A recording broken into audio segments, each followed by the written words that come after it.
اللہ اکبر، اللہ اکبر، اللہ اکبر، لبیک لبیک لبیک یا رسول اللہ صلی اللہ علیہ وسلم۔ الحمد للہ العظیم والصلاة والسلام علی من اختص بالخلق العظیم وعلی آلہ وصحابہ الذین قاموا بتأیید الدین القویم۔ اما بعد فاعوذ باللہ من الشیطان الرجیم۔ بسم اللہ الرحمن الرحیم۔ انزل من السماء ماء فسالت اودیۃ بقدرها۔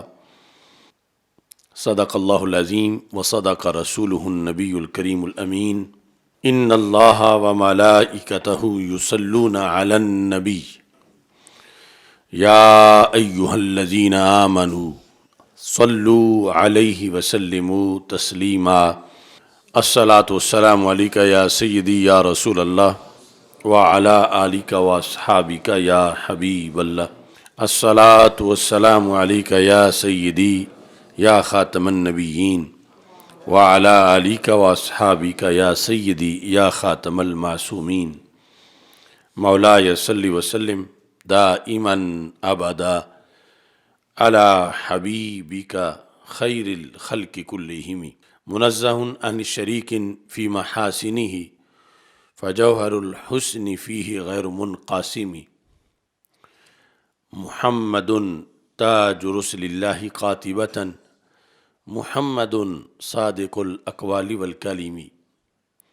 محمد ذکرہ روح لانفسنا، محمد شکرہ فرد علی الامم۔ ربی صلی وسلم دائما ابدا علی حبیبک خیر الخلق کلہم۔ اللہ تبارک و تعالی جل جلالہ وعم نوالہ وتم برہانہ وعظم شانہ وجل ذکرہ وعز اسمہ کی حمد و ثناء، اور حضور سرور کائنات، مفخر موجودات، زینت بزم کائنات، دستگیر جہاں، غم گسار زماں، سید سروراں، حامی بے کساں، قائد المرسلین، خاتم النبیین، احمد مجتبیٰ جناب محمد مصطفیٰ صلی اللہ علیہ وآلہ وصحابہ وبارک وسلم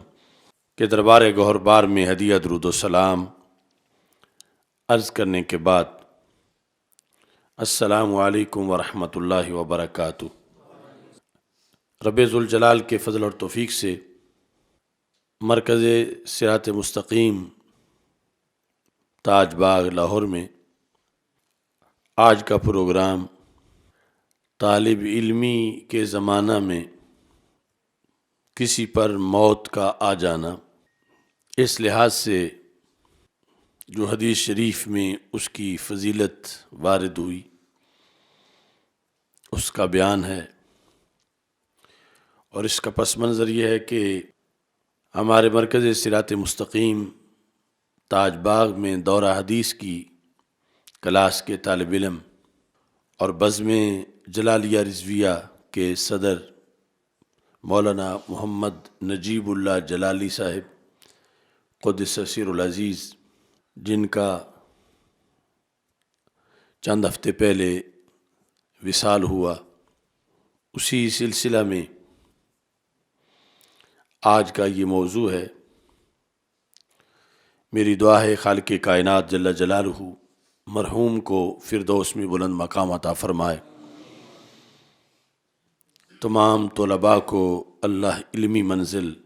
صحت و عافیت کے ساتھ پانے کی توفیق عطا فرمائے۔ علم ایک ایسی حقیقت ہے جو امامت اور خلافت کا راز ہے، یہاں تک کہ جب فرشتوں پر رب ذوالجلال نے سیدنا آدم علیہ السلام کی فضیلت کو ظاہر کرنا چاہا تو اسے بذریعہ علم ظاہر کیا۔ وَعَلَّمَ آدَمَ الْأَسْمَاءَ كُلَّهَا، کہ حضرت آدم علیہ السلام کو کچھ اسماء کی تعلیم کی، اور پھر فرشتوں پر وہی چیز پیش کی، اور فرشتے جب وہ نہ بتا سکے اور سیدنا آدم علیہ السلام نے بتایا تو رب ذوالجلال نے اس طریقے سے حضرت آدم علیہ السلام کی فضیلت فرشتوں پہ ظاہر کی، جو پہلے یہ کہہ رہے تھے نحن نسبح بحمدک ونقدس لک، کہ تیری تسبیح کے لیے تو ہم کافی ہیں، تو رب ذوالجلال نے بذریعہ علم ان کو بتایا کہ مقام حضرت آدم علیہ السلام کیا ہے۔ قرآن مجید برہان رشید میں رب ذوالجلال نے فرمایا ہے انزل من السماء ماء فسالت اودیۃ بقدرھا، اللہ نے آسمان سے پانی کو نازل کیا تو وادیاں اپنی اپنی گنجائش کے مطابق بہہ نکلیں۔ اس آیت کی تفسیر میں حضرت عبداللہ بن عباس رضی اللہ تعالیٰ عنہما ارشاد فرماتے ہیں کہ جہاں اس مقام پر لفظ ما میں جس حقیقت کو بیان کیا گیا وہ حقیقت علم ہے۔ ما جس کا معنی پانی ہے، یہ لفظ بول کر مراد علم دین لیا گیا ہے، کیونکہ پانی سے بھی بنجر زمینیں آباد ہوتی ہیں، ہری بھری ہو جاتی ہیں، کائنات میں بہار آتی ہے، سب کا اس پہ گزارا ہوتا ہے۔ جس طرح ظاہری زمینوں کے لیے پانی کی اہمیت ہے، ایسے ہی دلوں کی زمینوں کے لیے علم دین کی اہمیت ہے۔ تو انزل من السماء ماء، اللہ نے آسمان سے وحی کا علم نازل کیا، جو اصل تو انبیاء علیہ السلام کے سینوں پہ اترا،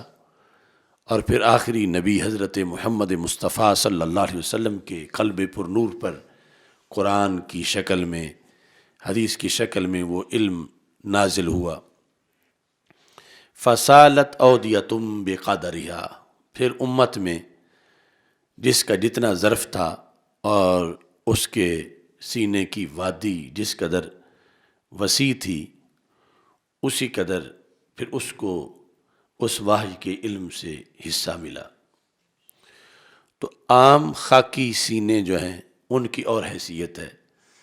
جب ان سینوں کے اندر عرش سے اترے ہوئے مقدس پانی کی جگہ بنتی ہے اور وہ سینے اس پانی کے امین بن جاتے ہیں، تو پھر وہ سینے عام سینوں سے ممتاز ہو جاتے ہیں۔ اور اسی بنیاد پر ہمارے جو فقہ کے اصول ہیں ان میں یہ ہے کہ شرف علم شرف نسب سے بھی بڑا مقام رکھتا ہے، کہ جب کسی جگہ صحیح علم کی، جو صحیح الاعتقاد بندے کا علم ہے، جب صحیح علم کسی سینے میں آ جاتا ہے تو وہ بڑے سے بڑے نسب پر بھی اس سینے کو فضیلت مل جاتی ہے۔ یہی طے شدہ ضابطہ ہے ہماری فقہ میں کہ جب کئی لوگ عالم دین اکٹھے ہوں، یعنی جہاں چند بندے ہیں جماعت کرانی ہے، تو ان میں کچھ نواب ہیں، وڈیرے ہیں، اور حاجی ہیں، نمازی ہیں، متقی ہیں، پارسا ہیں، شکل و صورت کے لحاظ سے بعض سے زیادہ حسین ہیں، تو کون جماعت کرائے؟ تو یہ اصول ہے ہماری ساری فقہ کی کتابوں کے اندر کہ اعلمہم، جو ان میں سب سے بڑا عالم ہے وہ جماعت کرائے۔ اگرچہ جو سب سے بڑا عالم ہے وہ سید نہیں ہے، یعنی ایک تو دنیاوی نسب، ایک ہے یہ جو سب سے بڑا نسب ہے، نسب نبوی صلی اللہ علیہ وسلم، کہ ان 6-7 لوگوں میں ایک سید بھی ہیں لیکن وہ عالم نہیں، اور ایک ہیں کہ وہ عالم ہیں مگر سید نہیں۔ تو شریعت ہماری کہتی ہے کہ جو اعلم ہے وہ جماعت کرائے، کہ شرف علم شرف نسب سے بھی زیادہ مقام رکھتا ہے۔ اس کے بعد اقرا، امام شافعی رحمۃ اللہ علیہ کے نزدیک جو زیادہ قاری ہو، اورع جو پھر زیادہ پرہیزگار ہو، ثم الانسب، اور اس کے بعد پھر آگے مزید شرافتیں ہیں، لیکن جب سیادت کے ساتھ علم بھی جمع ہو تو پھر وہ پلڑا بھاری ہو جائے گا، کہ جس میں شرف نسب بھی ہے شرف علم بھی ہے، تو پھر اس کا مقام آگے ہوگا۔ لیکن اگر شرف علم کسی کا دوسرے کے مقابلے میں زیادہ ہے تو پھر شرف علم کا مقام یہ زیادہ ہے۔ تو یہ ہے کہ اللہ نے آسمان سے پانی کو نازل کیا تو یہ علم دین جہاں سرایت کر جاتا ہے، لیکن شرط یہاں بھی ہے کہ صحت عقیدہ ہو، کہ مطلقاً علم جو ہے وہ اس کی تعریف نہیں کی گئی قرآن مجید میں، وما تفرقوا الا من بعد ما جاءهم العلم، تو یہاں علم کی مذمت بھی کی گئی۔ اور دوسری طرف امام بخاری نے صحیح بخاری میں ایک ترجمۃ الباب قائم کیا کہ العلم قبل القول والعمل، ہر قول پر مقدم ہے مقام علم، ہر عمل سے بڑا مقام ہے مقام علم۔ قبل القول والعمل، قول میں جتنے ورد وظیفے ہیں، عمل میں حج نماز زکوٰۃ جو کچھ بھی ہے، تو امام بخاری نے کہا سب سے پہلے مقام علم ہے، اس کے بعد اعمال صالحہ کا مقام ہے۔ اور یہی بات کشف المحجوب شریف میں داتا گنج بخش اجمیری رحمۃ اللہ علیہ نے بھی، کہ سب سے پہلے جو کتاب کشف المحجوب میں لکھی تو وہ کتاب العلم ہے، اور اس کے اندر پھر آپ نے اس حقیقت کو واضح کیا اور کہا کچھ لوگ علم کو عمل پہ ترجیح دیتے ہیں، کچھ عمل کو علم پہ ترجیح دیتے ہیں۔ فرمایا یہ دونوں ہی بے خبر ہیں، اصل میں علم جو کہ عمل کے ساتھ ملا ہوا ہو اور علم کے مطابق عمل ہو تو اس کی فضیلت ہے۔ تو عام سی مٹی میں یہ بیج جب شامل ہو جاتا ہے تو اللہ کے ہاں اسے افضلیت مل جاتی ہے۔ اب دیکھیں کہ ایک بندہ کافر ہے، دوسرا مومن ہے، اور جو کافر ہے وہ اگرچہ دنیاوی لحاظ سے کتنا بڑا ہی سردار کیوں نہ ہو، تو اس پر مومن کی فضیلت ہے۔ اور نکاح کے مسئلے میں بھی کفر کے لحاظ سے مومن اگرچہ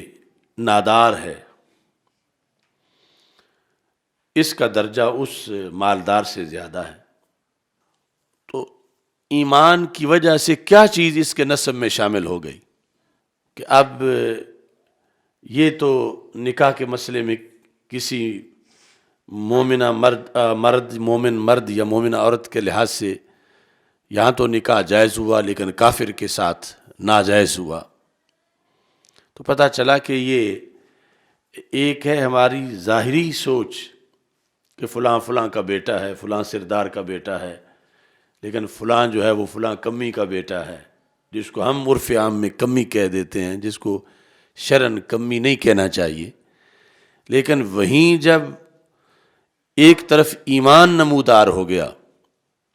اور دوسری طرف کفر رہا، اگرچہ وہ کفر جہاں ہے وہاں بڑی چودراہٹ ہے، سرداری ہے، نواب بھی، اور ادھر ایمان جدھر آیا ادھر کوئی ایسا پیچھے سلسلہ نہیں ہے،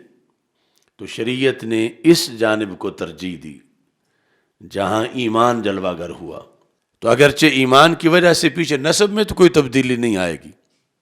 پھر وہ بیٹا جس کا تھا اسی کا رہے گا، مگر فضیلت آ جائے گی۔ تو ایسے ہی جیسے ایمانی فضیلت ہے، ایسے ہی علم دین میں بھی فضیلت آتی ہے، اور علم دین کے اس کے اندر تکبر اور بد اعتقادی نہ ہو۔ تو یہ وجہ ہے کہ انزل من السماء ماء فسالت اودیۃ بقدرھا، کہ اللہ نے آسمان سے پانی کو نازل کیا، تو جو سینے رب نے ازل سے علم کے لیے چنے تھے، علم نافع کے لیے، کہ جو علم بد اعتقادی والا یا دنیاوی آسائش زبیش کے حصول کے لیے نہ ہو، اخلاص والا علم ہو، اللہ نے ازل سے وہ سینے چنے۔ اگرچہ وہ سینہ دنیا کے لحاظ سے وہ بچہ کسی مزدور کا بچہ ہے، کسی کاشتکار کا، کسان کا، عام سے انسان کا ہے، کسی سردار کا نہیں ہے، لیکن ازل سے رب نے اس کو علم کے لیے چنا ہوا ہے اور علم اس میں سرایت کر جاتا ہے۔ تو قرآن کہتا ہے یہ ہے فضیلت جو رب نے اپنے خاص بندوں کے لیے چن رکھی ہے۔ اب وہ وقت کا رازی غزالی بن جائے تو اس کا نسب تو وہ پہلے والا ہی رہے گا، لیکن شریعت کہتی ہے کہ شرف علم شرف نسب سے زیادہ ہے۔ اب نسب کو نہیں دیکھا جائے گا بلکہ اس کے علم کو دیکھا جائے گا، اور اس بنیاد پر باقی ساری چیزیں جو ہیں اس میں یہ ہے کہ بندہ کسی کام کو شروع کرتا ہے تو اگر درمیان میں رہ جائے تو پھر درمیان میں رہ گیا، اسے کچھ نہیں ملا، کیونکہ وہ کام پورا کر لیتا تو پھر کچھ ملتا۔ لیکن علم جو علم نبوت ہے، نبوت سے آگے آنے والا ایمانی اور روحانی یہ سلسلہ، اس کا یہ کمال ہے کہ رب نے جسے چنا، اگرچہ وہ ابھی شروع ہی ہوا تھا ادھر سے موت آ گئی، اور شروع جو ہے مشروع طریقے سے ہوا تھا اخلاص کے ساتھ، تو رسول پاک صلی اللہ علیہ وسلم نے فرمایا کہ اس کو بھی ناکام نہ کہا جائے، قیامت کے دن اللہ اس کو بھی نبیوں کا ساتھ عطا فرمائے گا۔ یعنی یہ محض علم کی وجہ سے، جو علم صحیح ہے، جو انسان کو بلندی ملتی ہے، انزل من السماء ماء فسالت اودیۃ بقدرھا، کہ جن سینوں کو وحی کے پانی کے لیے وادی بنایا گیا تو ان کا درجہ عام سینوں سے بلند ہے، اگرچہ اس سے اعلیٰ درجے کے نسب میں سینے موجود ہوں اسی زمین پر۔ اب وہ علم جو ہے اس کی بنیاد پر اس کی پہچان فلاں بن فلاں سے ہٹ کر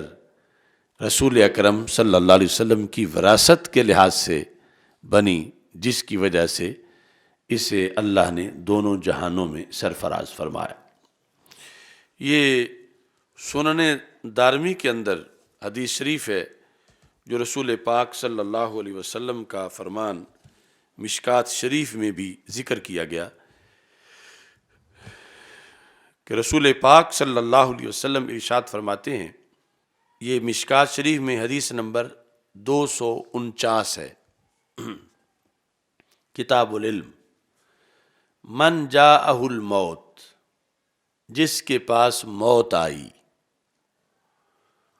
وَهُوَ يَطْلُبُ الْعِلْمَ، اس حالت میں آئی کہ یہ جس کے پاس آئی یہ طالب علم تھا، وَهُوَ يَطْلُبُ الْعِلْمَ، یہ جملہ اسمیہ حال واقع ہو رہا ہے ترکیب کے لحاظ سے، مفعول بھی سے حال ہے، من جاءہ الموت، موت فاعل ہے جا کی، اور جاءہ منصوب ضمیر مفعول بھی ہے، جس کے پاس موت آئی درا حال کہ وہ بندہ جو فوت ہونے لگا ہے وہ علم حاصل کر رہا تھا، وَهُوَ يَطْلُبُ الْعِلْمَ، اس حالت میں تھا کہ وہ طالب علم تھا۔ آگے اس کی شرط ہے کہ ہر طالب علم کی بات نہیں، طالب علم سے یہ تو معین ہے کہ العلم میں الف لام عہد خارجی کا ہے، مراد ہے علم دین، وحی کا علم، حلال و حرام کا علم، قرآن و سنت کا علم۔ من جاءہ الموت وہو یطلب العلم، یعنی اس میں دنیاوی علم قطعاً مراد نہیں، یعنی دینی علم کا طالب علم تھا، لیکن اس میں بھی شرط ہے آگے کہ صرف دینی علم کا طالب علم ہونا یہ کافی نہیں اس فضیلت کو ملنے کے لیے. اگلی فضیلت تب ملے گی کہ جب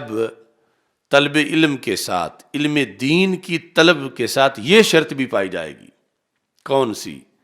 ہمارے آقا صلی اللہ علیہ وسلم فرماتے ہیں لِيُحْيِيَ بِهِ الْإِسْلَامِ، کہ دین کا علم پڑھنے کا سبب اس کے نزدیک کیا تھا. وہ طالب علم تھا تو اس کی نیت کیا تھی؟ ٹھیک ہے دین کا طالب علم تھا، لیکن دین کیوں پڑھ رہا تھا؟ آگے حدیث شریف میں شرط بیان کی گئی کہ اگر اس غرض سے پڑھ رہا تھا تو پھر اگلی فضیلت ملے گی، اگر یہ اس کے دل میں نہیں تھی تو پھر اگلی فضیلت نہیں ملے گی. شرط کیا ہے؟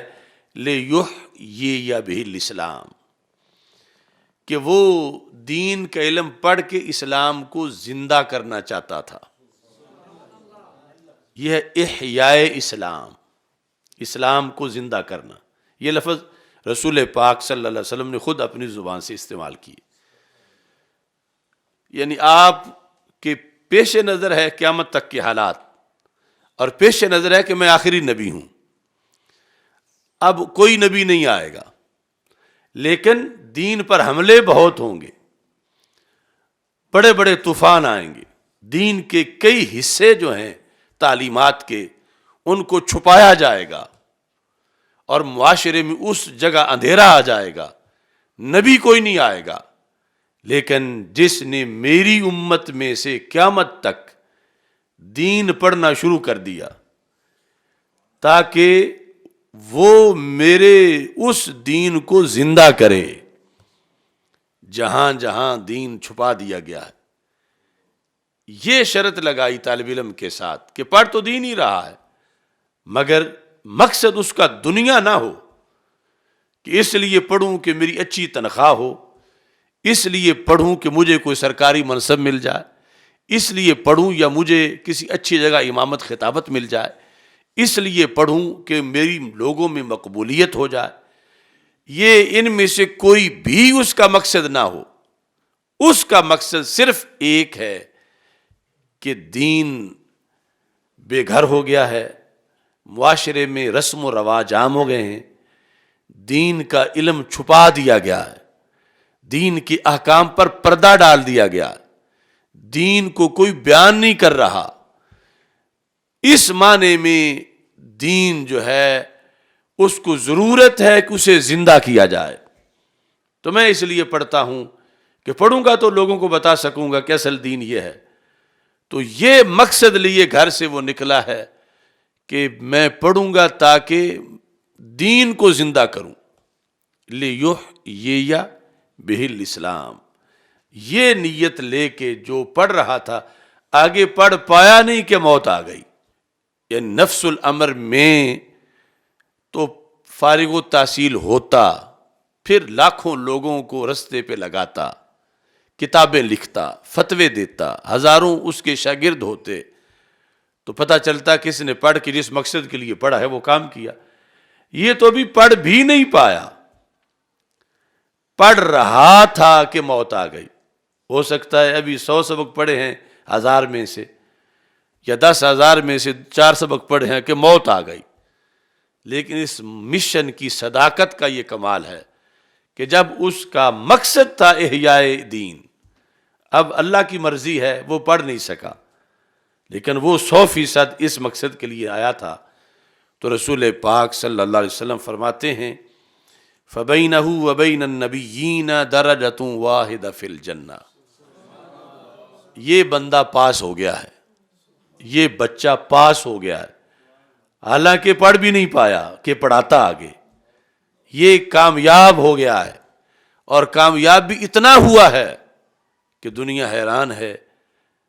کہ میرے آقا صلی اللہ علیہ وسلم فرماتے ہیں قیامت کے دن اس میں اور اللہ کے انبیاء علیہ السلام میں جنت کے اندر صرف 1 درجے کا فرق رہ جائے گا. بینہ و بین النبیین درجۃ واحدہ فی الجنہ. جنت تو جا ہی رہا ہے، جنتی تو بن گیا، جنت میں تو ہے، لیکن کیسی جنت میں؟ یعنی بڑے بڑے ولی، زاہد، عابد، پارسا، ان میں اور انبیاء میں بہت بڑے درجات کا فرق ہوگا کہ درجہ ولی کا بھی بڑا اونچا ہے مگر نبی کا بہت اونچا درجہ ہے۔ اور یہ شخص کہ جو گھر سے نکلا تھا کہ میں پڑھوں اور پڑھ پائے ہی نہیں، مگر مقصد یہ تھا لیحیی بہ الاسلام، کہ میں اسلام کو زندہ کروں، تو اس کے اندر اتنا نور ہے اس رستے میں کہ بندہ منزل پہ ظاہری طور پر نہ بھی پہنچے،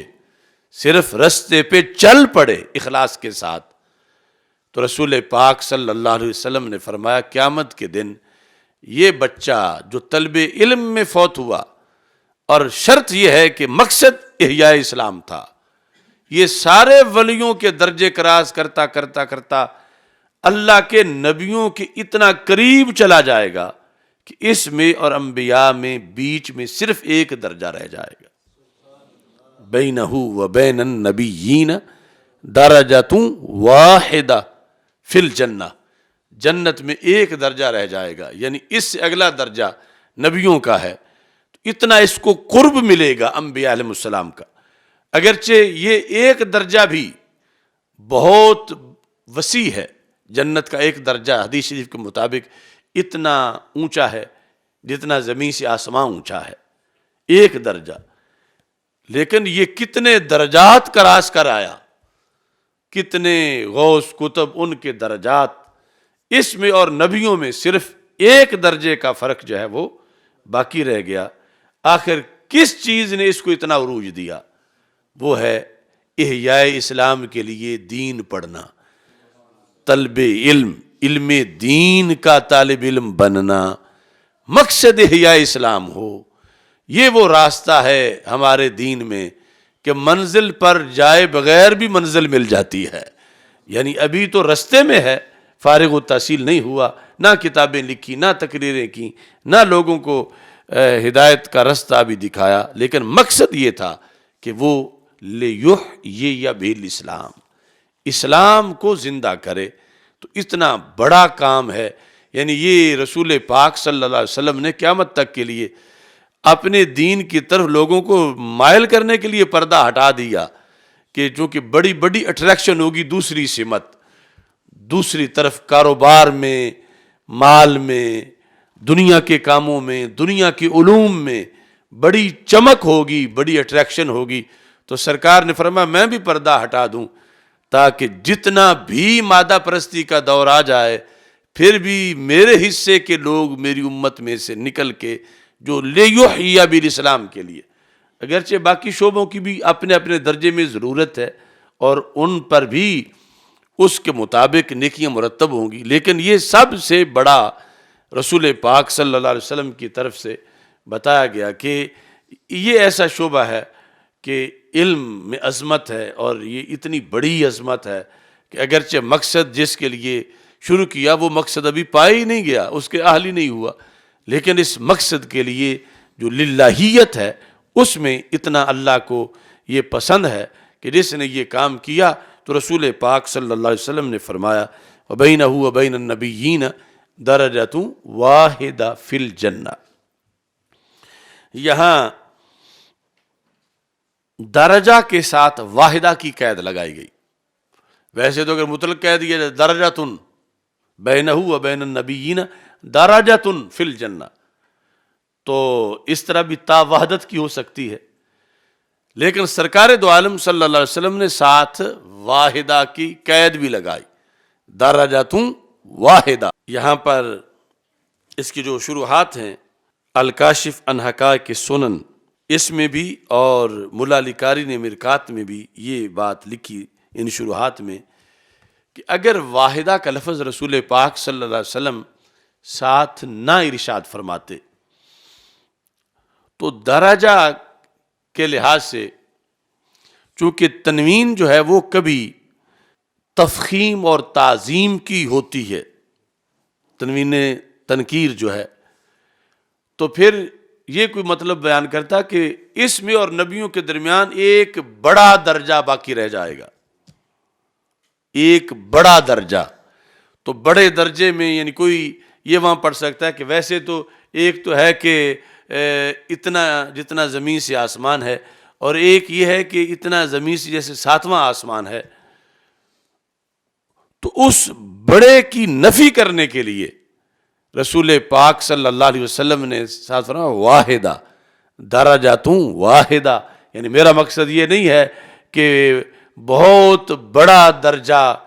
باقی رہ جائے گا، بلکہ درجہ عام درجات جیسا ہے، جس طرح کے جنت کے درجے ہیں وہ 100 درجات ہیں، اور ہر درجہ اتنا ہے جتنا زمین سے آسمان تک کی بلندی ہے. تو رسول پاک صلی اللہ علیہ وسلم نے ساتھ جو ہے وہ واحدہ کی قید لگا کر جو اس میں تفخیم اور تعظیم کا وام ہو سکتا تھا اس کو ختم کیا کہ یہ دور نہیں رہا بلکہ قریب چلا گیا ہے، بس ایک ہی درجہ رہ گیا ہے اس میں اور اللہ کے انبیاء علیہ السلام کے درمیان.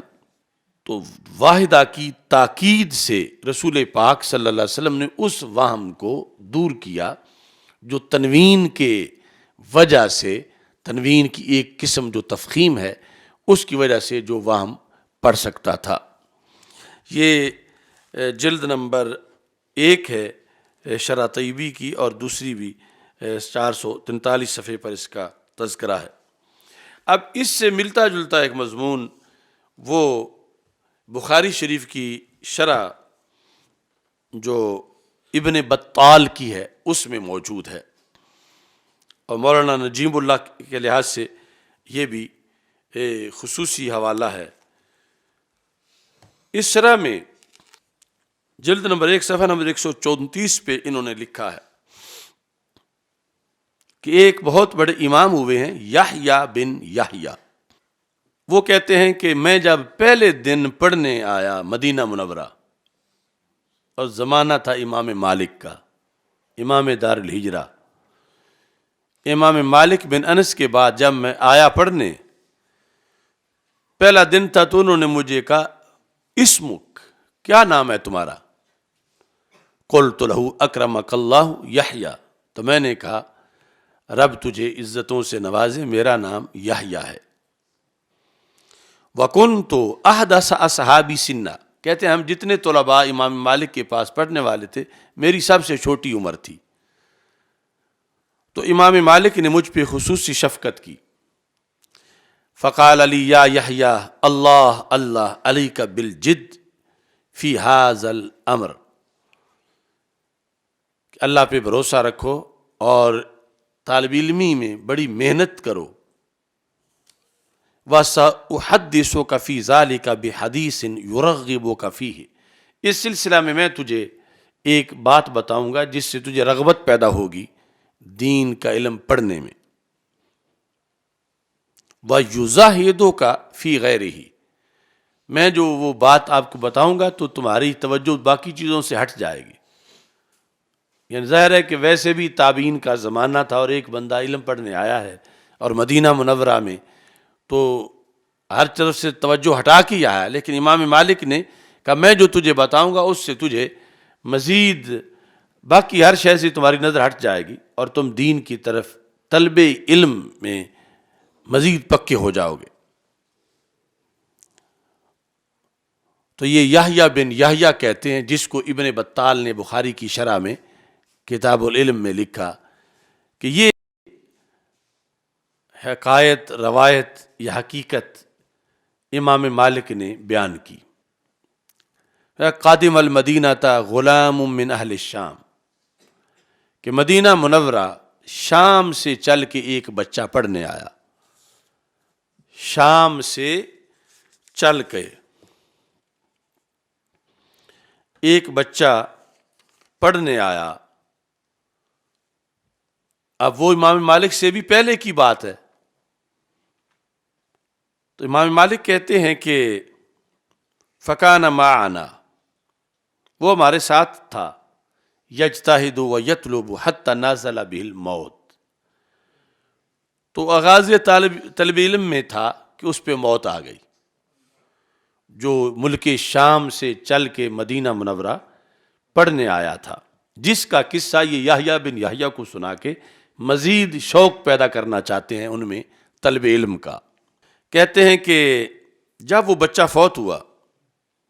فَلَقَدْ رَأَيْتُ عَلَى جَنَازَتِي شَيْئًا لَمْ أَرَ مِثْلَهُ عَلَى أَحَدٍ مِّنْ أَهْلِ بَلَدِنَا لا طالب ولا عالم۔ اس بچے کے جنازے پر میں نے وہ مناظر دیکھے، امام مالک کہتے ہیں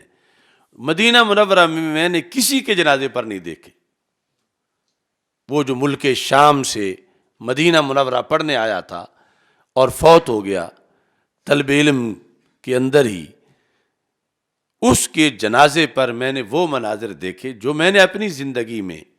مدینہ منورہ میں کسی کے جنازے پر نہیں دیکھے۔ کسی کون؟ پر نہ کسی عالم کے جنازے پر دیکھے تھے، نہ کسی طالب علم کے جنازے پر دیکھے تھے۔ کیا چیز تھی؟ کہتے فرأیت جمیع العلماء یزدحمون علی نعشہ، میں نے دیکھا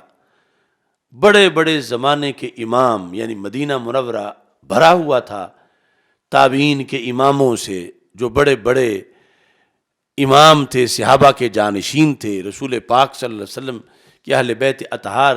کے نفوس قدسیہ تھے۔ یزدحمون علی نعشہ، اس بالکل نوخیز بچے کے جسد خاکی کے ساتھ وہ اپنی محبت سے چمٹ رہے تھے، اور ایک رش لگا ہوا تھا دیدار کے لیے۔ اس طالب علم کے جو سفر آخرت تھا، اس کے وقت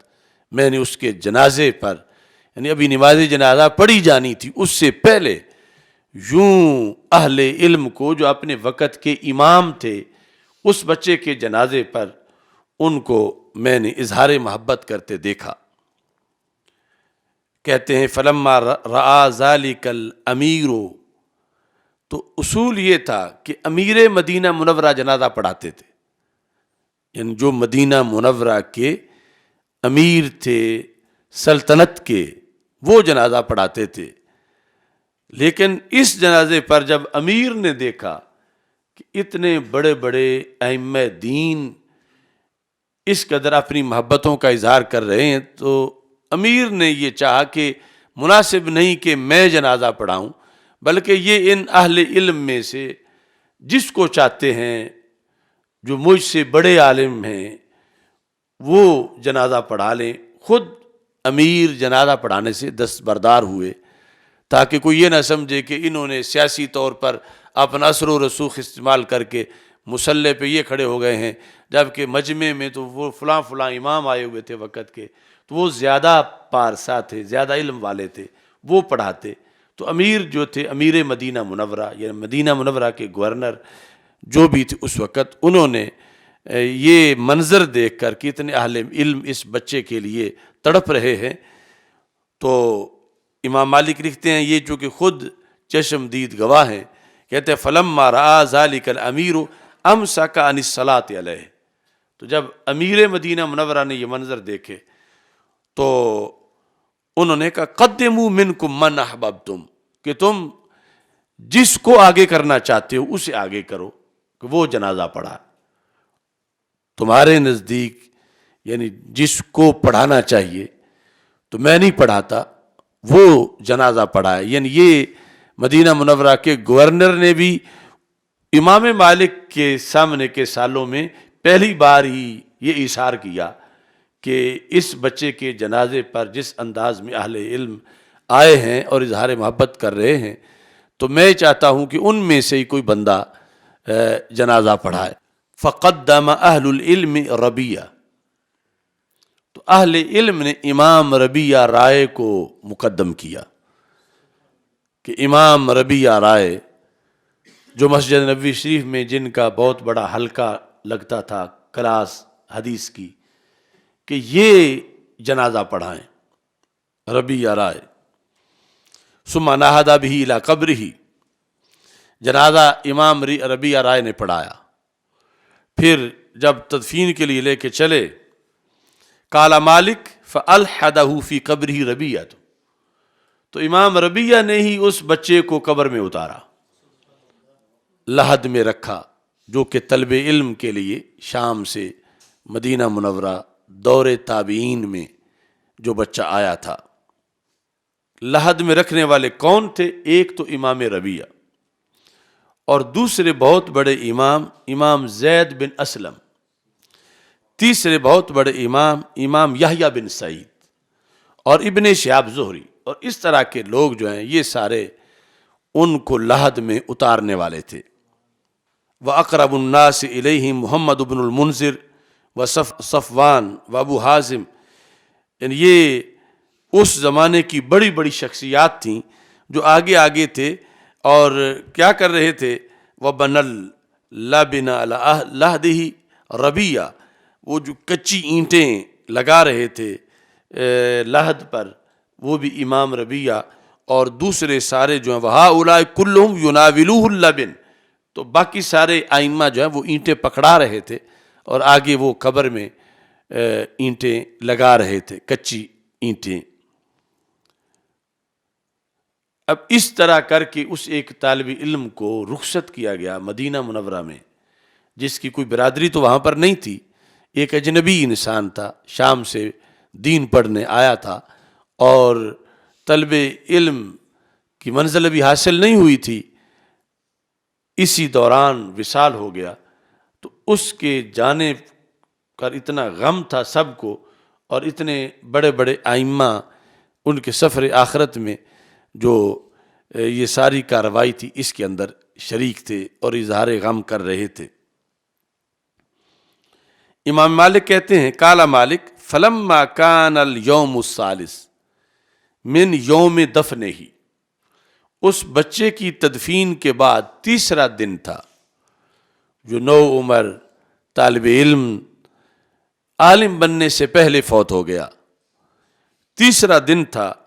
رآہ رجل من خیار اہل بلدنا، تو مدینہ منورہ کے خیار میں سے ایک بہت بڑے پارسا عالم دین نے اس بچے کو خواب میں دیکھا، یعنی جو ایک امرد لڑکا، یعنی جس کی ابھی داڑھی نہ آئی ہو، یعنی شاید یہی ان کی عمر تھی، اس حالت میں، اور اس کا پرنور چہرہ تھا، متعمم بعمامت خضراء، اس نے سبز رنگ کا امامہ باندھا ہوا تھا،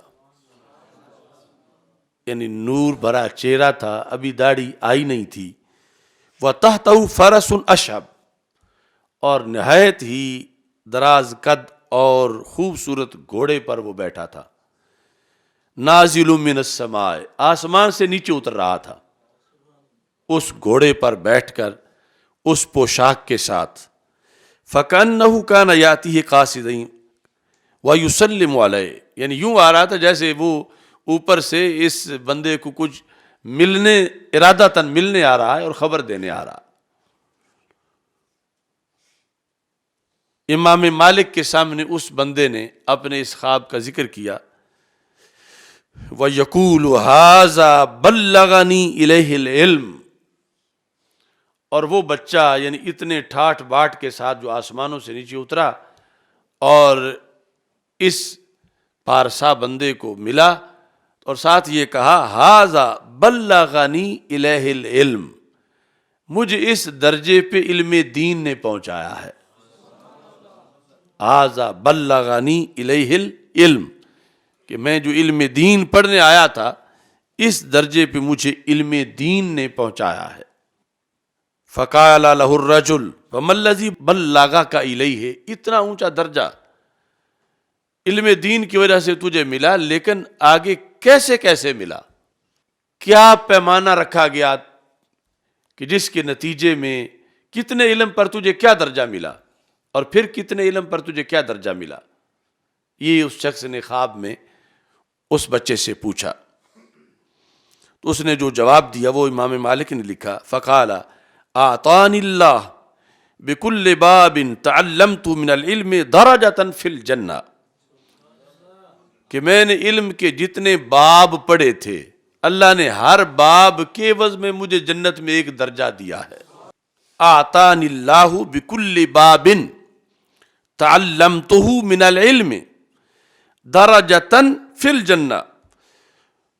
فلم تبلغ بیت درجات الی درجت اہل علم، کہتے ہیں کہ جتنا میں نے پڑھا ہوا تھا اس کا سب کا معاوضہ مجھے مل گیا، لیکن پھر بھی میں ابھی وہاں نہیں پہنچا ہوا تھا جہاں میں پہنچا ہوں، اور مجھے یعنی جو میں نے کیا تھا اس کا معاوضہ مل چکا تھا، لیکن رب مجھے مزید اونچا کرنا چاہتا تھا۔ تو پھر خالق کائنات نے فرشتوں کو حکم دیا۔ کیا حکم دیا؟ فقال اللہ تعالی زیدو ورثۃ انبیائی، اس بچے کو پڑھے کے علاوہ نبیوں کی وراثت سے حصہ دو۔ زیدو ورثۃ انبیائی، اور آگے اللہ تبارک و تعالی نے یہ لفظ بولے، یعنی جو اس بچے کے سامنے کی بات تھی جب اسے بلندی دی جا رہی تھی،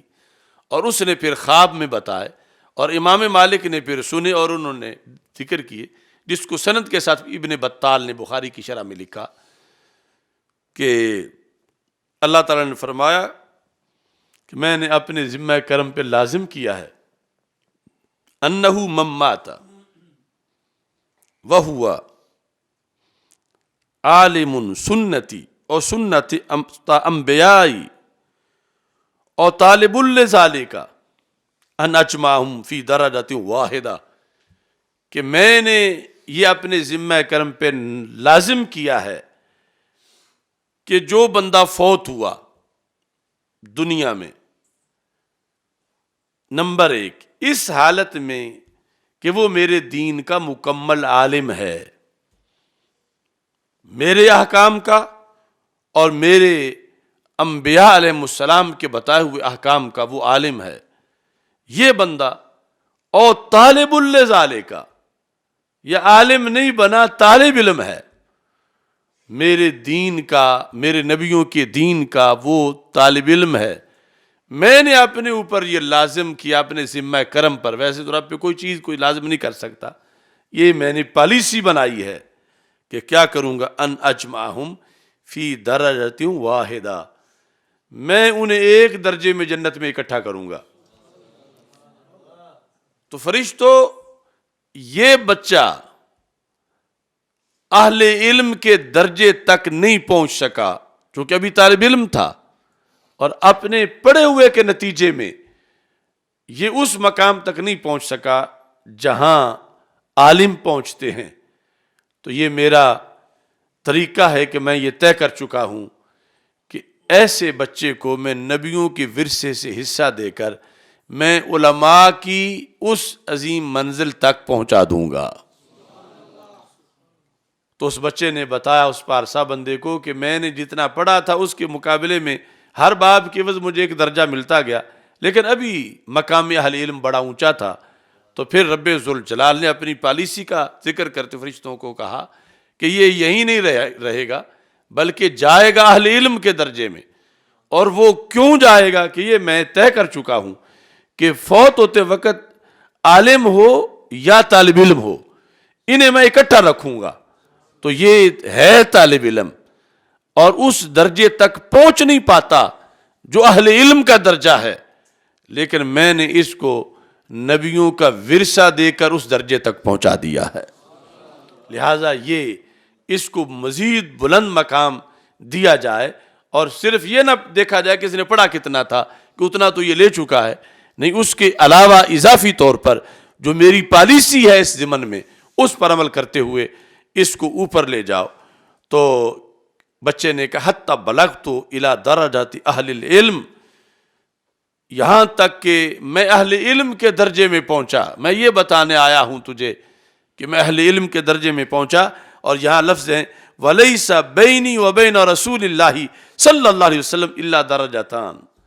میں اتنا پہنچ گیا ہوں آگے کہ میرے اور رسول پاک صلی اللہ علیہ وسلم کے درمیان صرف 2 درجے باقی رہ گئے ہیں۔ یعنی عہد تابعین کا طالب علم وہ اپنا بیان کر رہا ہے وفات کے بعد، اور حدیث کا مضمون بھی اس کی حمایت کر رہا ہے، کیونکہ وہاں درجۃ واحدہ فی الجنہ، تو وہ ہے مطلقاً انبیاء کی بات، اور یہ انبیاء میں سے پھر سید الانبیاء کی بات کہ رسول پاک صلی اللہ علیہ وسلم کہ میں اتنا قریب ہو گیا ہوں. میں اگرچہ دنیا میں صحابی نہیں بن سکا، میں بعد میں آیا ہوں یہاں پڑھنے کے لیے اور پڑھ بھی نہیں سکا، مگر اللہ نے اتنا فضل کیا ہے اس عظیم مشن کی بنیاد پر کہ میرے اور رسول پاک صلی اللہ علیہ وسلم کے درمیان صرف 2 درجے رہ گئے ہیں. درجۃ ہوا فیہا جالس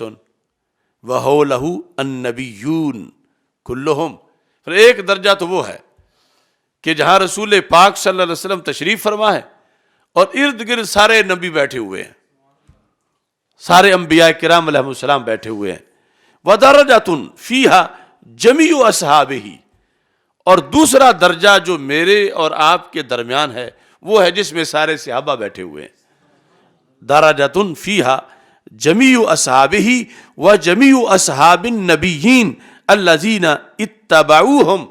جس میں رسول پاک صلی اللہ علیہ وسلم کے صحابی بیٹھے ہوئے ہیں اور باقی سارے نبیوں کے صحابی بیٹھے ہوئے ہیں. یعنی اپنے اپنے عہد میں جنہوں نے نبیوں کی بات مانی انہیں مقام دیا گیا. تو یہ ابھی اس کا تیسرا دن تھا. ہو سکتا ہے وہ جو حدیث میں ہے درجۃ واحدہ فی الجنہ، وہ ابھی مزید بعد کا معاملہ ہو. بہرحال اس نے خواب میں آ کر یہ بتا دیا کہ، اور پھر اس لحاظ سے حدیث کا بالکل واضح ہے کہ ایک درجہ تو خود سرکار بیٹھے ہیں، ایک درجے میں یہ طالب علم ہے، اور درمیان تو ایک درجہ ہی بنتا ہے جس میں صحابہ بیٹھے ہوئے ہیں. تو بینہ و بین النبیین درجۃ واحدہ فی الجنہ. تو اس کے لحاظ سے یعنی یہ امام مالک رحمۃ اللہ علیہ نے آگے اس کو روایت کیا، اور ابن بطال نے سند کے ساتھ یحییٰ بن یحییٰ کو جو بتایا امام مالک نے کہ تو چھوٹا سا طالب علم ہے، تو اس سے پہلے بھی ایک پڑھنے آیا تھا اور وہ پڑھ نہیں پایا تھا اور فوت ہو گیا تھا. اور یہ بیان کرنے کا مقصد کیا تھا وہ آگے لکھتے ہیں. کہتے ہیں کہ پہلے رسول پاک صلی اللہ علیہ وسلم کا درجہ، پھر صحابہ کا، اور پھر جمی اہل علم کا درجہ ہے، اور اہل علم میں ہی طلباء بھی ہیں. یعنی رسول اکرم صلی اللہ علیہ وسلم کے نیچے آپ کا درجہ، آپ کے ساتھ نبی ہیں، پھر نیچے صحابہ کا درجہ، اور پھر سارے امتوں کے نبیوں کے صحابہ، اور اس کے نیچے جو ہے وہ درجہ ہے اہل علم کا، اور اہل علم کے اندر ہی طلباء کا درجہ ہے. یعنی جو اہل علم بن تو نہیں پائے لیکن اس رستے پہ چلے تھے تو موت آ گئی، اور اس میں ان کو نواز دیا گیا. تو یہاں خواب میں انہوں نے بتایا کہ جس وقت میں اس درجے تک پہنچا، فسیرنی، فرشتے نے مجھے آگے کھینچا، آگے چلایا، یہاں تک کہ ان سب کے درمیان مجھے پہنچا دیا جہاں اہل علم بیٹھے تھے اور طلباء بیٹھے تھے. فقالوا لی مرحبا مرحبا، مرحبا مرحبا کہہ کر انہوں نے میرا استقبال کیا. انہوں نے کہا کہ یہ آخری فضل نہیں، رب اور بھی نوازے گا. کہتے ہیں کہ فلما اصبح الرجل حدث اہل العلم، کیونکہ نہ عام زمانہ تھا نہ عام جگہ تھی، مدینہ منورہ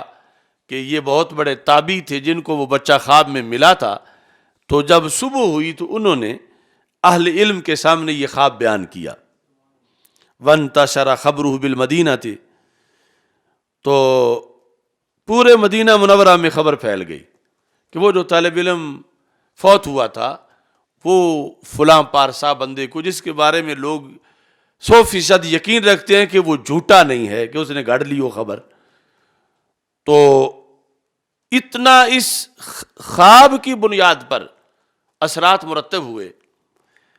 کہ قال مالک، امام مالک کہتے ہیں کان بالمدینۃ اقوام بدأوا معنا فی طلب ھذا الامر، کہ مدینہ منورہ میں کچھ نوجوان ایسے تھے کہ جو ہمارے کلاس فیلو بنے علم دین پڑھنے میں، لیکن بعد میں کسی وجہ سے چھوڑ کے بیٹھ گئے. یعنی چونکہ رستہ مشکل تو بڑا ہے، کیونکہ سب سے زیادہ جس چیز کے اثرات شیطان پر مرتب ہوتے ہیں اور جو شیطان کے لیے سب سے زیادہ نقصان دہ چیز ہے وہ ہے کسی بندے کا عالم دین بن جانا، کہ یہ شیطان کے اثرات سے لوگوں کو نکالے گا اور یہ شیطان پر حملہ کرے گا، شیطان پر اس کی ضرب کاری ہوگی، تو شیطان کوشش کرتا ہے کہ کوئی عالم دین نہ بنے۔ تو اس طرح پھر جو تابعین کے زمانے میں ایک پوری جنریشن عالم دین بن رہی تھی، تو شیطان نے بڑی کاوش سے انہیں پیچھے ہٹانے کی جسارت کی کہ یہ نہ بن جائیں پورے عالم، ورنہ تو میرے لیے بڑا مسئلہ خراب ہو جائے گا۔ امام مالک کہتے ہیں کہ جس وقت اس بچے کے بارے میں یہ خبر اہل مدینہ میں پھیلی تو جتنے چھوڑ بیٹھے تھے سارے پھر شروع ہو گئے پڑھنا۔ یعنی یہ وہ بات تھی کہ اس بچے کو کہا یحییٰ بن یحییٰ کو کہ تم جتنے کلاس میں سب سے چھوٹے ہو اور تم اب پڑھنے آئے ہو، تو میں تجھے ایک ایسی بات بتاتا ہوں کہ جس کی وجہ سے تمہارا شوق دوبالا ہو جائے اور باقی ہر چیز سے تم کٹ جاؤ، صرف پڑھائی میں تم توجہ رکھو۔ تو اس حقیقت کے پیش نظر یہ بات امام مالک نے اس بچے کے سامنے اسے شوق دلانے کے لیے بتائی، جسے سند کے ساتھ پھر امت میں روایت کیا گیا، اور بخاری کی اس شرح ابن بطال جس کا نام ہے، اس میں اس کو ذکر کیا گیا بطور خاص۔ یعنی طلب علم کے اندر جو موت آتی ہے، اس موت میں ویسے تو جینے میں فضیلت ہے، مگر علم یہ ہے طلب علم کی اس میں مرنے میں بھی فضیلت ہے، کہ اس کے رستے میں جو مر گیا وہ ناتمام نہیں مرا، وہ ناکام نہیں مرا۔ اگر اس کی یہ بھی اسلام نیت اس کی صحیح ہے اخلاص والی، تو پھر وہ ناکام نہیں ہے، وہ بن پڑھے پڑھ گیا ہے اور بن پڑھائے وہ منزل تک پہنچ گیا ہے۔ تو یہ امام مالک رحمۃ اللہ علیہ نے اس بچے کو، چھوٹے طالب علم کو یہ خبر بتائی، اور کہتے ہیں فَلَقَدْ رَجَعُوا إِلَيْهِ وَأَخَذُوا بِالْحَزْمِ وَهُمْ الْيَوْمَ مِنْ عُلَمَاءِ بَلَدِنَا۔ کہتے ہیں کہ وہ جو وقت طلب علم ہمارے ساتھی تھے، پھر شیطان نے انہیں ورغلایا تو چھوڑ بیٹھے، پھر یہ واقعہ پیش آیا، تو اس خبر کو سن کر کہ اس دین میں کے پڑھنے کی اتنی شان و شوکت ہے کہ بعد از وصال و طالب علم امامے پہن کے گھوڑے پہ بیٹھا ہوا ہے اور کہاں سے نیچے اتر کے آ کے خبر دے رہا ہے، تو امام مالک کہتے وہم اليوم من علماء بلدنا، آج وہی ہمارے شہر میں علم کے امام بن کے بیٹھے ہیں۔ یعنی جن کا ایک مرحلہ تھا کہ چھوڑ گئے تھے، علم دین پڑھنا چھوڑ گئے تھے، لیکن اس خواب کی بنیاد پر جو اس بچے کے بارے میں اس کے وصال پر ایک اثرات مرتب ہوئے، اہل علم نے شوق کا، محبت کا اظہار کیا، اور پھر اس کے بعد خواب میں اسے دیکھا گیا۔ اس سب کچھ کو دیکھ کر وہ جو پڑھنا چھوڑ گئے تھے انہوں نے پھر پڑھنا شروع کیا، اور آج جب امام مالک بتا رہے ہیں اس بچے کو، کہنے لگے اب وہ سارے اس مدینہ منورہ کے اندر علم کی مسند کے امام بن کے بیٹھے ہوئے ہیں، اور وہ اگر پڑھائی انہوں نے شروع کی ہے تو ایک طالب علم کی شان دیکھ کے شروع کی ہے، کہ جو طالب علم صحابہ میں سے نہیں تھا، بعد از صحابہ پڑھنے آیا مدینہ منورہ، لیکن وہ طلب علم کے اندر جو خلوص تھا اس کا رنگ دیکھا معاشرے نے، اور پھر اس کے بارے میں خبر کو دیکھ کر جو نہیں پڑھ رہے تھے وہ پھر پڑھنا شروع ہوئے، اور نتیجے میں آج امام بن گئے۔ اب جنہیں امام مالک امام کہیں وہ کتنے بڑے امام بنے۔ تو اس بنیاد پر اسی مناسبت سے آج یہ 15ویں صدی میں میں بھی مولانا نجیب اللہ جلالی صاحب کے وصال پر وہ چیز اس معاشرے میں پیش کر رہا ہوں کہ جو پیچھے ائمہ نے اپنے عہد میں پیش کی، اور جو خود حدیث شریف میں ہے کہ من جاءہ الموت وہو یطلب العلم لیحیی بہ الاسلام فبینہ وبین النبیین درجۃ واحدہ فی الجنہ، کہ صرف نیت احیاء اسلام ہو۔ اب باقی جتنے علم ہیں ان میں پہلے دن ہی نیت تنخواہ ہوتی ہے، اور وہاں کبھی نہیں، مثلا کوئی ڈاکٹر بن رہا ہے MBBS، تو کہ میری کتنی تنخواہ ہوگی، یہ پہلے دن اس کے پیش نظر ہے، اسی مقصد کے لیے بن رہا ہے، اور وہاں معیوب نہیں، کیونکہ دنیا بذریعہ دنیا حاصل کرنا چاہتا ہے، ادنا کے ذریعے، اور علم دین اعلیٰ ہے اور دنیا ادنا ہے، اور یہاں اعلیٰ کو ادنا کے لیے اگر ذریعہ دل میں رکھ کر نکلے تو پھر اس میں علم دین کی توہین ہے کہ اس نے ادنا سی چیز دنیا کے لیے اس اعلیٰ کو سامنے رکھ کے اس کے ذریعے دنیا تک پہنچنا چاہتا ہے، ادھر دنیا ہے دنیا کے ذریعے۔ تو اس بنیاد پر یہاں عظمت تب ملتی ہے، حقیقی عظمت، کہ مقصد لیحیی بہ الاسلام، اس سے اور کوئی سروکار ہی نہیں کہ میں کیوں پڑھ رہا ہوں کہ مجھے کل ملازمت ملے، یہ اس کے ذہن میں ہے ہی نہیں۔ ملازمت ملے تو مجھے اچھی تنخواہ ملے، یہ اس کے ذہن میں ہے ہی نہیں۔ اس کے ذہن میں ہے احیاء اسلام، کہ اس کے سامنے دین مٹ رہا ہے، دین کے احکام مٹ رہے ہیں، وہ چاہتا ہے میں پڑھوں تاکہ میں پھر دین کے احکام بیان کروں اور لوگوں کے سامنے سنت کو بیان کروں۔ جو فیشن میں لگ گئے ہیں، جو حرام کاریوں میں لگ گئے ہیں، جو دین کے رستے سے ہٹ گئے ہیں، میں ان کو دوبارہ دین کی طرف متوجہ کروں۔ اور اس کے لیے لفظ کیا ہمارے آقا علیہ السلام نے بولے؟ احیاء اسلام۔ اس لیے ہم نے اپنے کانفرنس کا نام بھی اسلام زندہ باد رکھا، کہ زندہ باد کا لفظ سرکار نے بولا ہے، لیحیی بہ الاسلام، کہ جو اسلام کو زندہ کرنے کے لیے گھر سے نکلا، زندہ کرنے کے لیے پڑھنا جس نے شروع کیا، اگرچہ پڑھ نہیں پایا لیکن اس ارادے کا یہ فیض ہے اور اس کام کا رستے کا یہ فیض ہے کہ اسے اللہ اتنا اونچا درجہ دے گا کہ اس میں اور انبیاء کرام علیہ السلام میں صرف ایک درجے کا فرق باقی رہ جائے گا۔ باقی یہاں یہ چیز بھی انہوں نے لکھی شارحین نے کہ لیحیی بہ الاسلام وہو یطلب العلم لیحیی بہ الاسلام، اس میں ایک والمعنی من ادرکہ الموت فی حال استمرارہ فی طلب العلم ونشرہ ودعوت الناس الی الطریق المستقیم، کہ جسے موت آئی، اگرچہ اصطلاحی طور پر طالب علم نہیں رہا تھا، فارغ التحصیل ہو چکا تھا، لیکن مطالعہ پھر بھی کرتا تھا، جس طرح ایک حقیقی عالم کی شان ہے، اور وہ اسی وجہ سے یہ عمل آخری گھڑی تک رکھتے ہیں اگرچہ بوڑھے ہو جائیں، کہ ہم روزانہ کچھ نہ کچھ مطالعہ کریں، کچھ نیا پڑھیں پڑھانے کے لیے، اور روزانہ ہم لوگوں کو دعوت دیں دین کے لیے، لیحیی بہ الاسلام کا تقاضا پورا ہو کہ اگرچہ ہم 80 سال کے ہوں، 90 سال کے ہوں، روح نکلے تو ہمارا کوٹا یہی بنے کہ یہ طلباء والی موت میں دنیا میں جا رہے ہیں، کیونکہ انہوں نے تو رات بھی مطالعہ کیا ہے، کل بھی مطالعہ کیا ہے، آج بھی مطالعہ کیا ہے، تو یہ طلب علم میں تھے، اگرچہ اصطلاحی طور پر تو فارغ التحصیل ہو چکے، اصطلاحی طور پر تو استاذ بن چکے، اصطلاحی طور پر تو استادوں کے استاد بن چکے، لیکن وصف تو وہی تھا کہ ابھی بھی پیاس بجھی نہیں تھی۔ تو روزانہ یہ تو ہر وقت مطالعہ میں رہتے تھے، اور اس حالت میں موت آئی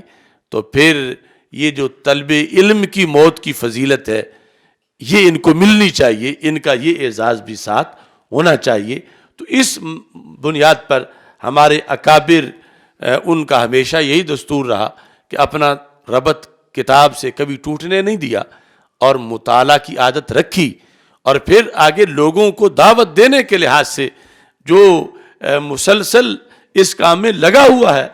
عملاً لیحیی بہ الاسلام کر رہا ہے، تو یہ سب کے لیے پھر رسول پاک صلی اللہ علیہ وسلم کی طرف سے ایک اعزاز ہے، فضیلت ہے۔ تو آج بھی اس کو بیان کرنے کا مقصد یہی ہے، طلباء سے لے کر علماء تک اور مذہبی کارکنان، یعنی یہ طریقہ ایک ایسا ہے کہ جس کی بنیاد پر